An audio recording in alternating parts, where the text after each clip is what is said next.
Well, welcome back to Normandy with me, Patrick Hillier from welovenormandy.com. You're watching Virtual D-Day, and today we're coming from Pegasus Bridge near the port city of Caen on the left flank of the Normandy Landings invasion area. This was the location for what went down in history as one of the most successful missions on D-Day, and today we'll be discussing Operation Deadstick during the course of this virtual tour. We'll also be visiting the museum and seeing some of the exhibits there. We will visit the monuments dedicated to the British Airborne Forces who participated in the operation, and we'll visit the bridge itself, which is today looked after by the Pegasus Memorial Museum and curated by our good friend Mark Worthington. So, without further ado, let's begin the tour.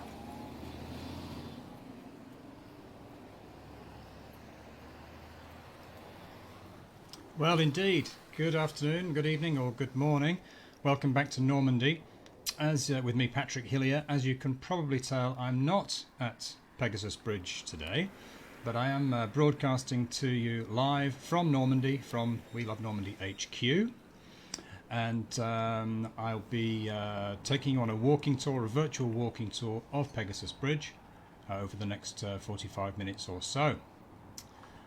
First of all, for those of you who don't know me, I'm Patrick Hillier. My company provides transport, tours and accommodation to visitors coming from, usually international visitors coming from all parts of the globe to visit Normandy, a beautiful region where I've lived for the past 20 years. I'd first of all like to start by thanking my subscribers and everybody who's tuned in tonight or today, and especially my VIP sponsors. So a big thank you to Anne-Marie, Ben, Jacqueline, Barb, Laurie, Susan, Peter, Lisa, Brian, Vicky and Sue. Thank you very much indeed for your support, without which I wouldn't be able to do these virtual programs. And this week we're also asking for donations to the Veterans Charity. I've put a link on the Facebook post, which you'll be able to click on Facebook, and a link on the We Love Normandy website. The Veterans Charity has very close links with the Pegasus Bridge Memorial Museum that we're going to see shortly. They raised the funds for the monuments that honour all of the men of D Company of the Ox and Bucks and the pilots of the 6 gliders. Their main focus is to provide financial support to British veterans and their families, I'd also like to thank all the viewers today. Thanks for all of your shares and likes. If you're watching on Facebook, please do press like and press share. If you could share this tonight's broadcasts to your friends and associations, that would be great. We've already got a few people saying hello. Please feel free to say hi. Good evening, Raymond. Thank you very much indeed for joining us yet again. And Anne-Marie, good evening. Great. Good to see the familiar faces and familiar names. Okay, I've got one other viewer in particular who I'd like to thank, and that's she's joining us this evening, Jane Barkway Harney, whose father, Staff Sergeant Jeff Barkway, was the pilot of number 3 glider, and we'll see his name, I'm sure, on one of the monuments later on. So we're starting here at the Café Gondree. By the way, this footage I filmed early last week, when the weather was still nice and sunny at Pegasus Bridge. I'm afraid now the weather here in Normandy has turned a bit dark and stormy. Anyway, we shouldn't have any problems with rain or turbulence this evening. Okay, so we start at the Café Gondree. There you can see some of the plaques. So this was the first civilian building to be liberated on D-Day. It was a cafe run by the Gondree family. In fact, Madame Gondree, who is still the patron of the cafe, anybody who's visited will, I'm sure, remember her. She's still serving people food and drinks from her cafe. She was a very young child on D-Day, and the cafe is still very much in the hands of the Gondree family. Anyway, the plaques commemorate three things. The first one there is the plaque that commemorates Major Howard's D Company of the Oxfordshire and Buckinghamshire Light Infantry, which we'll henceforth refer to as the Ox and Bucks. You also see a plaque that shows that the place was used as an aid post to treat the wounded on the day of D-Day, and a plaque there dedicated to Lieutenant Colonel Pine Coffin's 7th Battalion, the wonderfully named Lieutenant Colonel Pine Coffin, whose battalion assisted and provided reinforcements to the invasion or the assault company later on in the morning. So, by the way, if you're watching on the We Love Normandy website, you can see archive photographs relating to Pegasus Bridge and Operation Deadstick in the gallery. So the link, I think, to that is also on the Facebook post. This is the new bridge, replaced the old Pegasus Bridge back in 1994, and here we're looking at the Caen Canal. Operation Deadstick was part of the Operation Tonga, the British 6th Airborne's assault on the left flank of the invasion force, and part of that operation was to capture and hold two bridges to the northeast of Caen, one over the Caen Canal and one over the Orne River. This is the first of the two bridges over the Caen Canal. As I say, the new bridge. We'll see the original bridge shortly in the museum just a few hundred yards away. The other elements of Operation Tonga were also to destroy bridges over the River Deve, and also to capture the heavily armed artillery battery of Merville. And if you joined us a few weeks ago, I think last month, we visited the Merville Gun Battery, which was thought to contain 4 150mm naval guns, capable of shelling the British troops arriving on Sword Beach. Now, I've got some maps and some supporting photographs as well. We've just crossed the bridge from Bénouville across the Caen Canal. There you can see the structure of the bascule bridge, the wheel of the bascule bridge. It's a bridge that raises and lowers to allow river and sea traffic to pass through the under the bridge and to the inland port of Caen. You can see there's some some of the artillery that defended the bridge is still here, a 50mm anti-tank gun.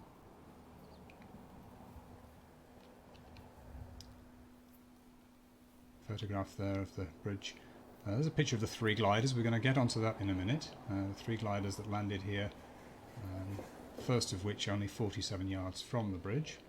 There's the Gondree Cafe on the right-hand side of that photograph, where we just were a few minutes ago. Some members of the Ox and Bucks Light Infantry. And this gentleman, Major General Sir Richard Nelson Gale, who was the commander of the 6th Airborne Division. His nickname was Windy Gale, which is a pretty good nickname, I think, for an airborne commander. Whether it's appropriate or unfortunate, I'm not sure, but nonetheless easy to remember. There you see one of the signal monuments, one of 8 or 9 signal monuments, most of which that we have seen in these virtual broadcasts over the past 18 months or so. There's one here at Pegasus Bridge. Now, the assault on the bridge was given to the 2nd Battalion of the Oxfordshire and Buckinghamshire, the Ox and Bucks Light Infantry, and a D Company, and that was commanded by Major John Howard. I think I've got a picture of Major Howard there. And they arrived at just after midnight, carried by 6 gliders. 1st Platoon, which was led by Lieutenant Den Brotheridge. There's a photograph of him there, in number 1 glider, piloted by Staff Sergeant Jim Wallwork, touched down between the marshes and the canal, and I'll show you the marshes and the canal shortly, only 47 yards from the bridge.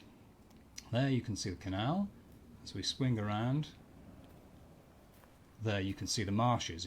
It's only 40 or 50 yards in between the canal and the marshes, a very thin strip of land on which to land those unpowered aircraft.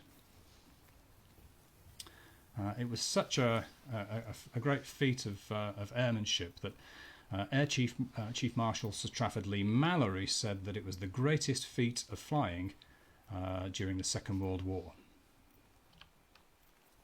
There's Jim Wallwork, by the way, the pilot of No. 1 glider. And there he is, much more recently, with His Royal Highness the Prince of Wales in the cockpit of the replica Horsa glider, which we'll see shortly, so stay tuned for that. Just checking some comments now. Phil, very right, yes, Pine Coffin's nickname was, or he known to his men as Wooden Box. Okay, and good evening, Phil. Thanks for joining us. So, No. 2 glider. So, No. 1 glider landed within 47 yards of the target, the bridge itself.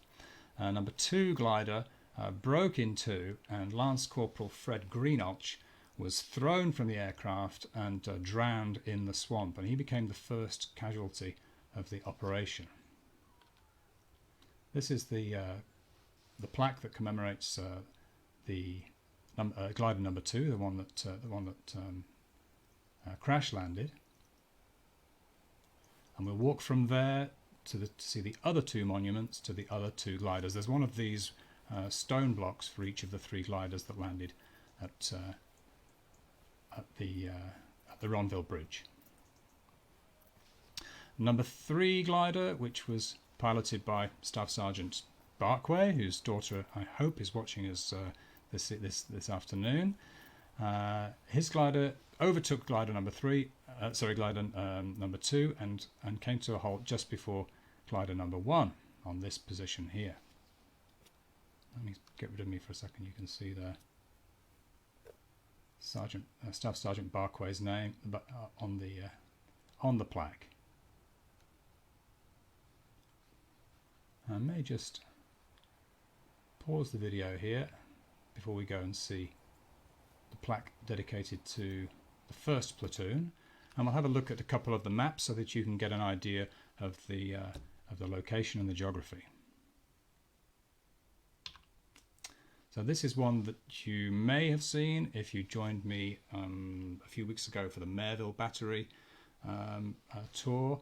I think I've used it also for some of the tours that we've done from the British sector beaches. This is the British Second Army on D-Day.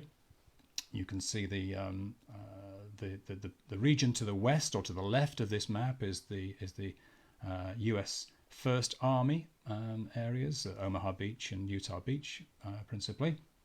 And so this one concentrates on the British sector, British and Canadian Gold, Juno and Sword.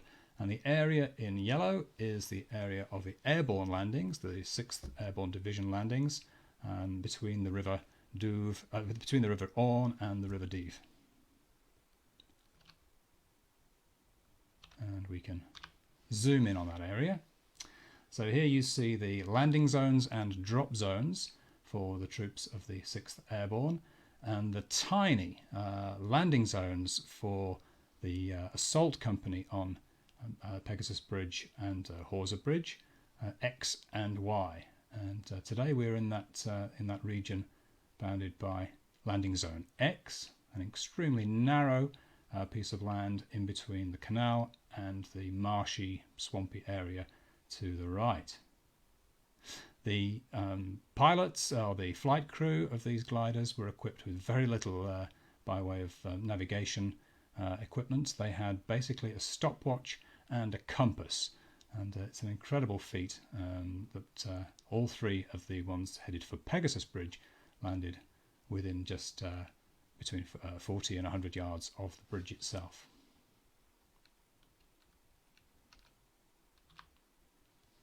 There you can see a close-up of the area between the two bridges, and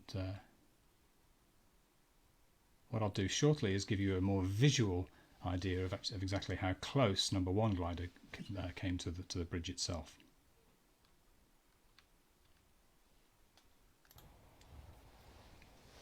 But before we do that, we'll have a look at the plaque that commemorates 1st Platoon.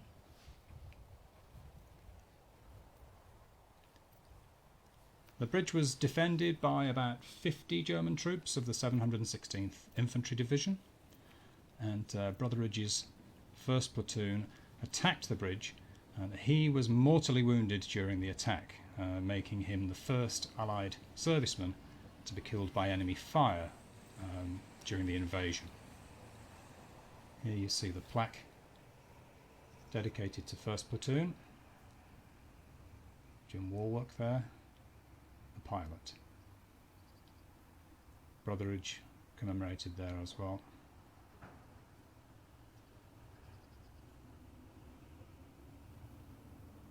Now the Oxen Bucks defended the bridge until reinforcements from the 1st Special Services Commando Brigade, led by Lord Lovett and his personal piper Bill Millin, arrived from Sword Beach at just after 1 p.m. They were followed in the evening by the troops of the 3rd Infantry Division, who'd landed on Sword Beach. So here we see a monument to Major Howard and his sculpture in bronze. This was sculpted by Vivian Mallock. She did the sculpture of Lieutenant Colonel Otway at the Merville Battery that you will have seen if you watched the virtual broadcast 2 or 3 weeks ago. That was last month. So the same sculptor there. He is gazing at the bridge itself.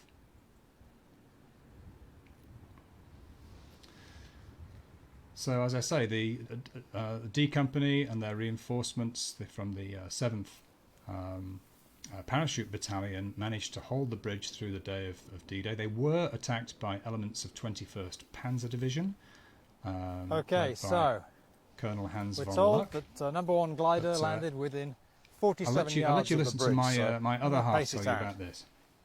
1, 2, 3, 4, 5, 6, 7, 8, 9, 10, 11, 12, 13, 14, 15, 16, 17, 18, 19, 20, 21, 22, 23, 24, 25, 26, 27, 28, 29, 30, 31, 32, 33, 34, 35, 36, 37, 38, 39, 40, 41, 42, 43, 44, 45, 46, 47. I make that.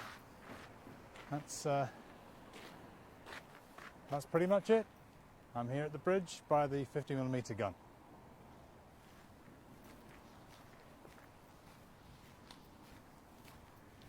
Well, I crashed into myself there, but that hopefully gives you an idea of the distance from where number 1 glider landed and the bridge itself. It's an incredible bit of aeronautic dexterity.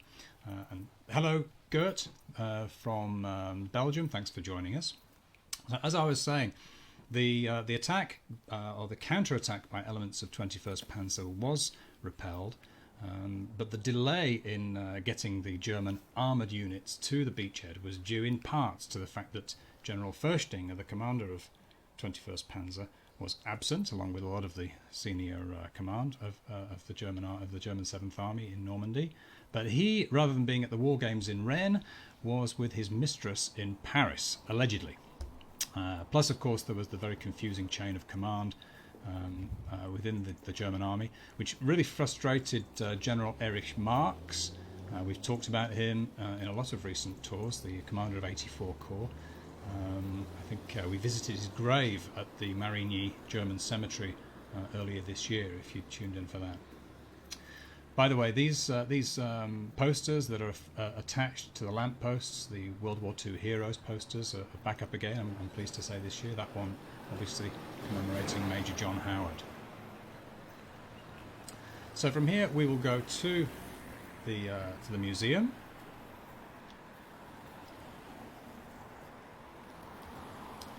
And on the way, by the way, and this is especially for our special viewer today, So Jane, this is a photograph I'm sure you're familiar with of your father, Staff Sergeant Jeff Barkway, who was the pilot of number 3 glider. There he is in more recent times. I believe he passed away in 2006. I'm sure you'll correct me if I'm wrong. But it's a great honour to have you viewing this evening, and nice to be able to give some recognition to your father. Okay, so we're just about arriving at the fabulous Pegasus Bridge Memorial Museum.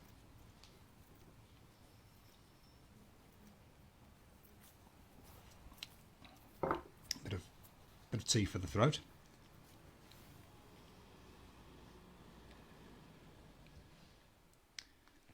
And inside the museum there are lots of very, very fascinating exhibits, but we're going to concentrate on the original bridge itself, which is outside in the gardens of the museum, along with quite a lot of other interesting military hardware.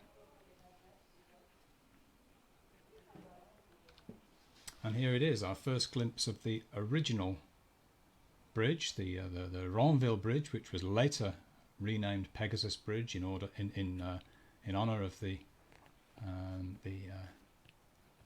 emblem of the British airborne troops, the Pegasus insignia.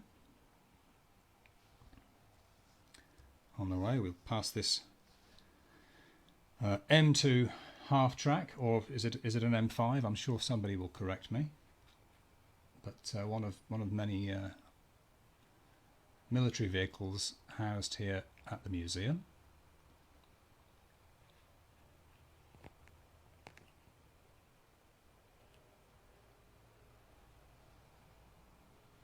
And next to it you have the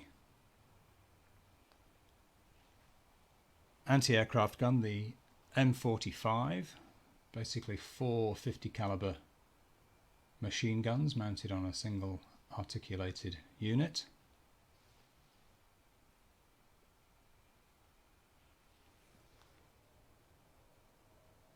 And if you're tuning in for the just now, you're watching Virtual D-Day with me, Patrick Hillier, from welovenormandy.com.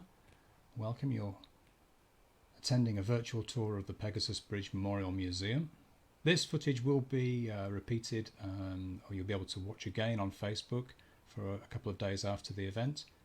The Bofors gun there, the 40mm Bofors gun. And then the footage will be available to view and download on the welovenormandy.com website for all paid subscribers. So we arrive at the bridge itself. As I say, it's a bascule bridge. That means that it's an articulated bridge that rises and lowers to allow traffic or boats, ships to pass underneath the bridge through the Caen Canal. You can see some of the bullet holes in the counterweight section of the bridge here.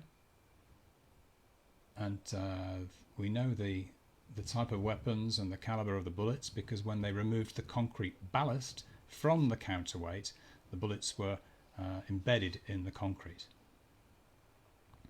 There you can see the wheel, the giant wheels of the bridge, and we'll make our way effectively in the footsteps of Den Brotheridge and the other troops of 1st Platoon, from the east to the west across the bridge.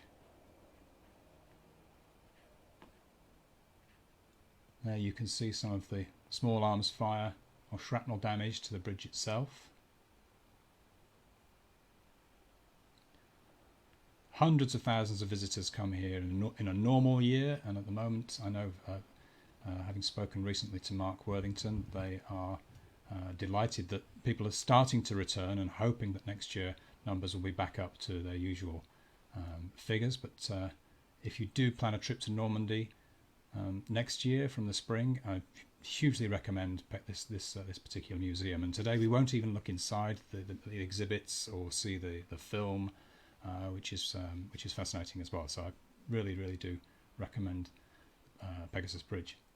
On this side you can see some more damage. And coming up, when the bridge was being guarded by the defending forces, they wired it with explosives in case of an attack. As you can see here, there are a couple of holes. Let me move my face there. There we go. A couple of holes. These are the holes that, the bolt holes, if you like, to which a bracket was connected, and then the explosives were fixed to the brackets on both sides of the bridge. In the event of an Allied attack, the Germans were capable of blowing up the bridge to stop the attacking forces from taking it. I'll tell you what happened in a second. Up there's a bit of shell a bit of damage from a German fighter bomber. A bomb apparently damaged that part of the bridge. So why wasn't the bridge blown up by the German forces? Well, actually, during the nights by 1944, during the nights, the Germans removed the explosives because they were fearful that the French resistance would steal them, and then they'd replace them again in the morning. So when the troops of D Company arrived, 1st Platoon, there was no explosives on the bridge. That view there, by the way, to the northeast is the ridge where Pine Coffin's 7th Battalion paratroopers landed, providing reinforcements to the assault force later on in the morning.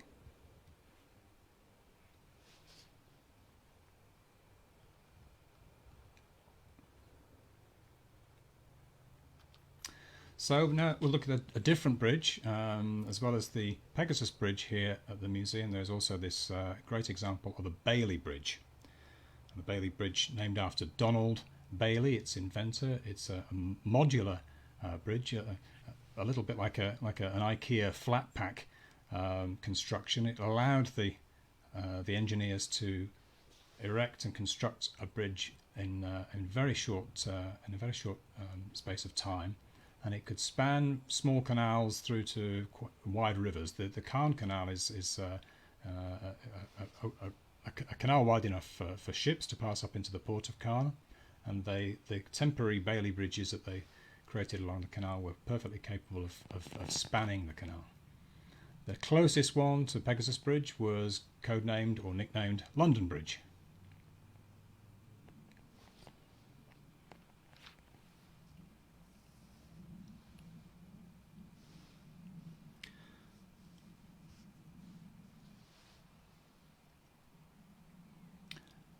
Phil, I stand corrected. Where am I? I stand corrected, Phil. I'm willing to accept your verdict that that's an M3 half-track armoured personnel carrier. So thanks for your comment. Now then, the Horsa glider that we're going to that carried the troops here. Horsa would carry up to 30 paratroopers. That was constructed with wood and plywood, and you can see here one of the few remaining examples of an original Horsa glider, part of the fuselage, not the entire plane. During the winter of 1944-45, it was incredibly cold, and the population of Normandy managed to heat their homes by basically burning bits of Horsa gliders. So very few examples remain, but there's a part of the fuselage still remains here at the museum. And this, if I get rid of my face, this is the replica of the Horsa glider. Let me see if I can find that picture of Jim Wallwork and Prince Charles there. Prince Charles, the patron of the museum and the commander-in-chief of the parachute regiment. You can see the black and white stripes there, painted onto all Allied aircraft just prior to the invasion to identify them as friendly aircraft to Allied artillery and Navy vessels, all of the aircraft, including the gliders, were painted with those black and white stripes. And here we are inside. You can see the wooden construction, the wooden frame construction, seating for up to about 30 men.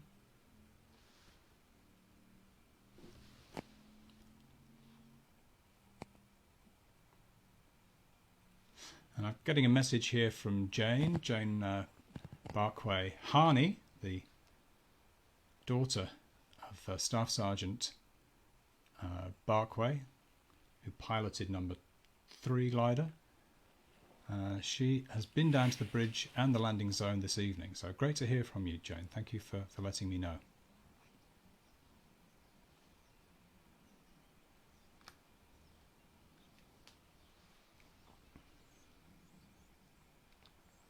Well, stay tuned, Jane, because we're just about to go and see the more recent monuments, the 6 stone monuments dedicated to all of the troops of D Company, including the glider personnel as well, which is coming up here. These monuments were paid for with money raised by the Veterans Charity. And that's the charity that we're supporting this evening. If you've missed the introduction, you can see a link to the Veterans Charity on the Facebook post and on the We Love Normandy live page. Let me get rid of my face there. So here we are at the one dedicated to number 1 glider, right in front of the bridge itself, as you can see.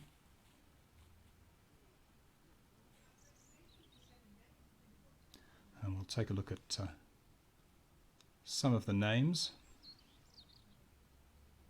I wonder if you can hear the bird song.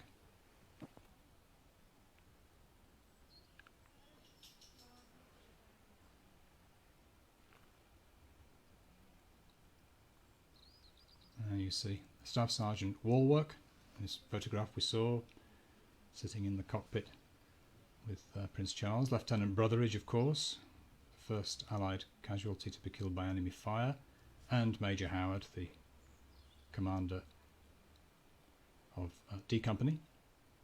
This to number 2 glider,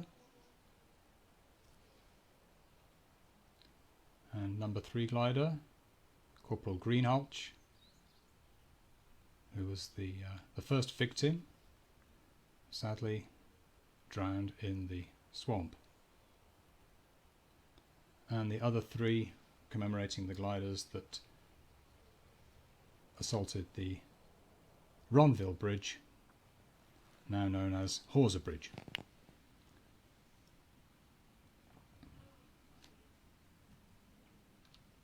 So this is the plaque concerning the Veterans Charity. I suggest you click on the link and have a look at the good work that they do for veterans and their families.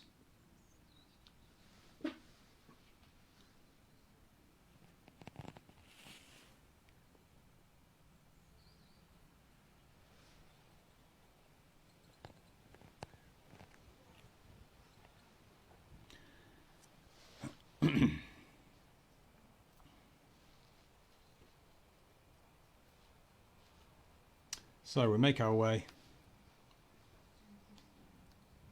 see some of the other items here. Here you have the 17-pounder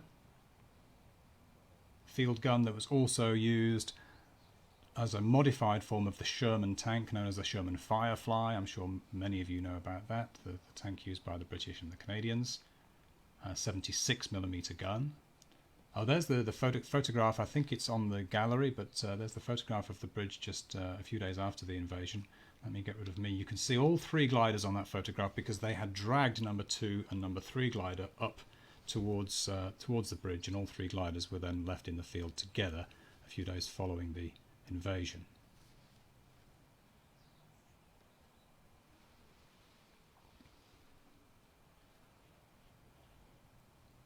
Bridge there, this time looking from the west.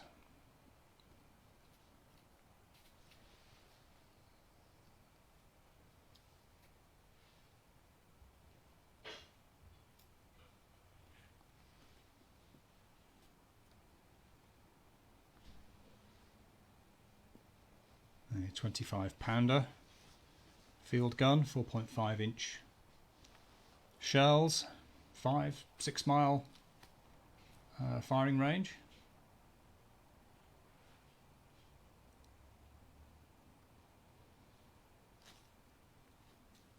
And next to that you have the small, modest monument or memorial to Lieutenant Brotheridge, who on the day of D-Day, he was relatively recently married, and his wife was expecting their first child. Brotheridge was a good friend of Major Howard, and Howard had actually tried to convince Brotheridge not to lead one platoon on the morning of D-Day because of the fact that his wife was with child. But he decided to go and lead the attack with his men, and sadly, Brotheridge's daughter never knew her father, but she became a great sponsor and a great friend of the Pegasus Bridge Memorial, and has paid many visits to the site.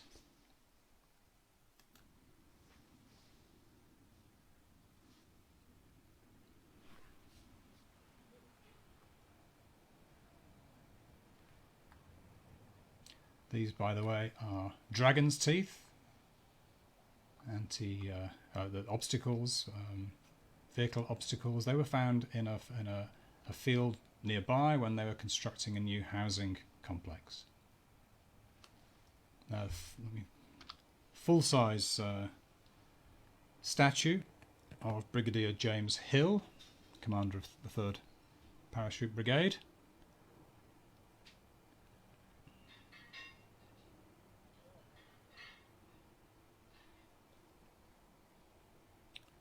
Again, we mentioned him when we did the tour of the Merville Battery, because he was in command of the 9th Parachute Battalion under Lieutenant Colonel Otway.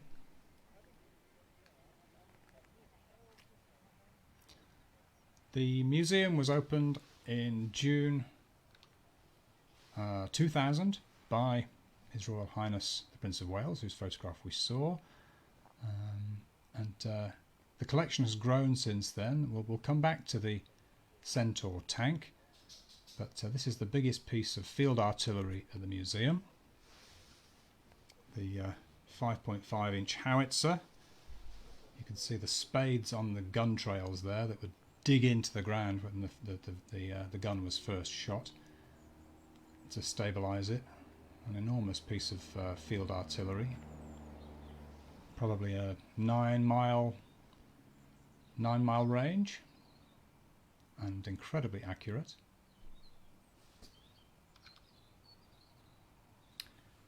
And the Centaur tank.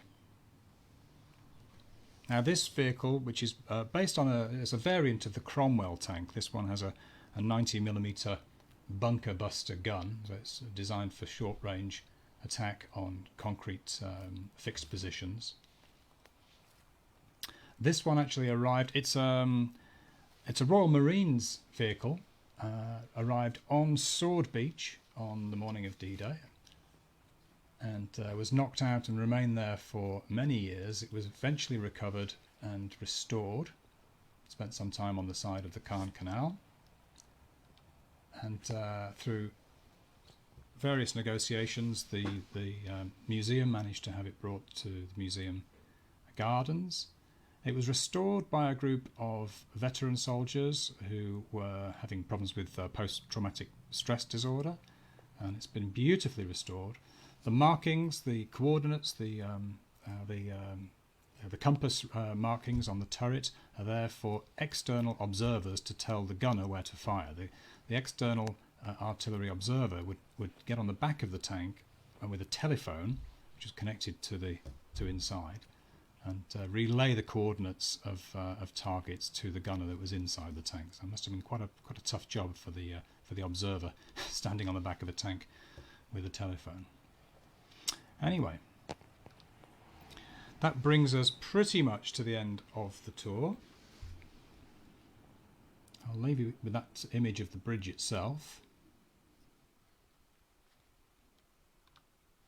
And it's just checking the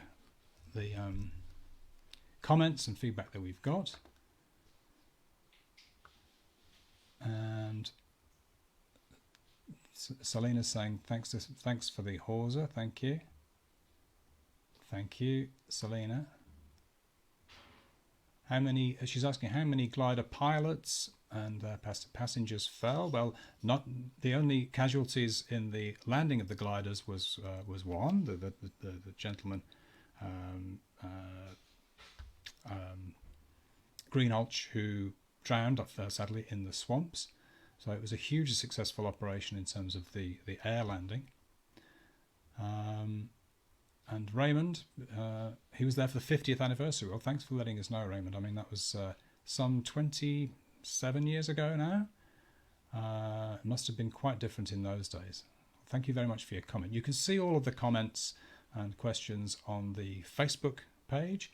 And if you've been watching on the We Love Normandy website, you can send me a chat question now or after the end of the broadcast. Well, thank you very much indeed for joining us. Next, coming up at about 8 o'clock Paris time, we'll be doing the usual post-broadcast debrief and general chit-chat on Zoom, which we call Zoom Platoon. And if you are a subscriber on the We Love Normandy page and you wish to join, it's open to all paid subscribers. You don't have to. You can be a subscriber for free, but if you'd wish to join the Zoom Platoon and have access to the archive of all of our many hours of virtual tours and webinars, then you can subscribe for as little as €3. And there's a free trial as well for a month, and you can cancel at any time. And let me repeat as well, while we're on the subject of money, that if you'd rather, and I hope you do, contribute to the Veterans Charity, then the links are on the Facebook page post and on the We Love Normandy website live page.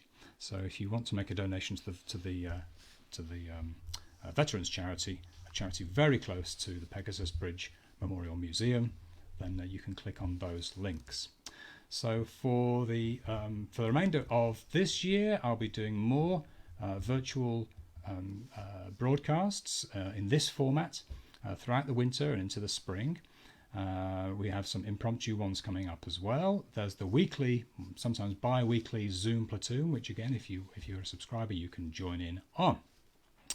So it just leaves me to say thank you very much indeed to everybody who logged in today and watched the broadcast.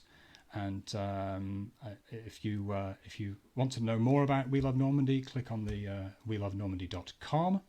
And if you could share and like the We Love Normandy page on Facebook, that would be fantastic. And you can find all sorts of information about the fabulous places where you can stay in Normandy and the tours, the personal guided tours that we offer on the We Love Normandy website.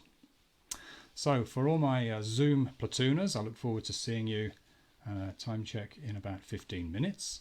But to everybody else, thank you very much for joining us, and hope to see you back in Normandy very soon. So from here in We Love Normandy HQ, it's au revoir and à bientôt, and see you soon. Thank you very much for watching.